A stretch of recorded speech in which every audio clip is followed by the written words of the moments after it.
एक बार की बात है, झलकपुर के एक छोटे से शहर में सुल्तान नामक एक डरावना कब्रिस्तान था। ऐसा कहा जाता है कि उस कब्रिस्तान में विभिन्न प्रकार के अलौकिक शक्तियाँ रहती थी। एक चांदनी रात को बिल्ली, लूसी और रोहित, तीन दोस्त कब्रिस्तान के किनारे पर मिले। अचानक उनको कब्रिस्तान से भयानक आवाज़ सुनाई दी।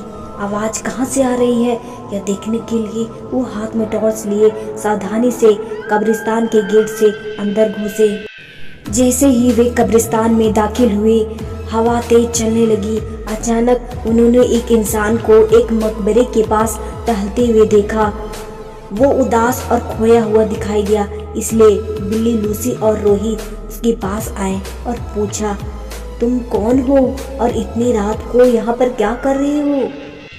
तो उसने जवाब दिया कि मैं एक आत्मा हूँ और मेरा नाम अकबर है। अकबर ने उस भयानक अभिशाप के बारे में बताया जो इस कब्रिस्तान के सभी आत्माओं को परेशान करता था। वह हर रात प्राचीन चुड़ैल जाती थी और कब्रिस्तान पर जादू करती थी और अकबर जैसी मासूम आत्माओं को अपने वश में कर लेती थी। अभिशाप को तोड़ने का एकमात्र तरीका कब्रिस्तान के पीछे जंगल में एक पेड़ के नीचे छुपी हुई मंत्र पुस्तिका को ढूंढना और आधी रात से पहले उसे नष्ट करना था। जादुई पुस्तक ढूंढने की संकल्प लेकर बहादुर अपने मिशन पर निकल पड़े। उन्होंने अंधेरों में मकबरों के बीच रास्ता खोजा, जंगल जाने के लिए निकल पड़े और इस बात का ध्यान रखा कि आराम करने वाली आत्माओं को परेशान न किया जाए। रास्ते में उन्हें बोनस नामक एक शरारती छोटे कंकाल का सामना करना पड़ा, जो उन्हें जादू की किताब खोजने में मदद करने के लिए तैयार हो गया। वह कंकाल उन्हें एक पुराने आम के पेड़ के पास ले गई और कहा, इस पेड़ के पत्ते सब अपने पास रख लो।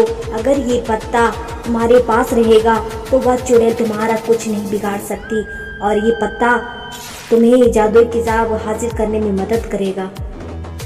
यह कहकर वह कंकाल वापस कब्रिस्तान की ओर चली गई। आम के पत्ते को अपने हाथ में लेकर तीनों दोस्त किताब ढूंढने लगे।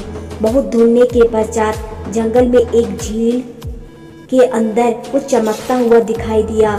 रोहित को तैरना आता था तो उसने झील के अंदर जाकर वह चमकता हुआ बॉक्स को उठा लिया। जैसे ही आम के पत्ते को बॉक्स के ऊपर रखा, वैसे ही बॉक्स खुल गया और चमकती जादुई किताब बाहर निकल आई। आधी रात करीब आने को ही थी। वे तीनों दोस्त अपने हाथों में जादू की किताब लेकर श्राप को तोड़ने के लिए कब्रिस्तान की ओर बढ़ने लगे। कब्रिस्तान में जाकर वे किताब को खोले और एक प्राचीन मंत्र का पाठ किया। पाठ को करते ही जमीन कांपने लगी और कब्रिस्तान में एक तेज रोशनी छा गई। वह चुड़ैल जग गई और गुस्से में दिखाई दी, लेकिन उसकी शक्ति धीरे धीरे कमजोर हो रही थी। उसने बिल्ली, लूसी और रोहित को जादुई किताब पढ़ने से रोकने के लिए अपनी जादुई शक्ति का प्रयोग किया, लेकिन उन तीनों पर कोई असर नहीं हुआ क्योंकि उन तीनों के पास आम के पत्ते थे जो उनकी रक्षा कर रहे थे। धीरे धीरे चुड़ैल की सारी शक्ति खत्म हो गई और वह भस्म हो गई। इस तरह बिल्ली, लूसी और रोहित ने कब्रिस्तान में फंसी हुई चुड़ैल आत्माओं को मुक्त किया और कब्रिस्तान में फिर से शांति छा गई।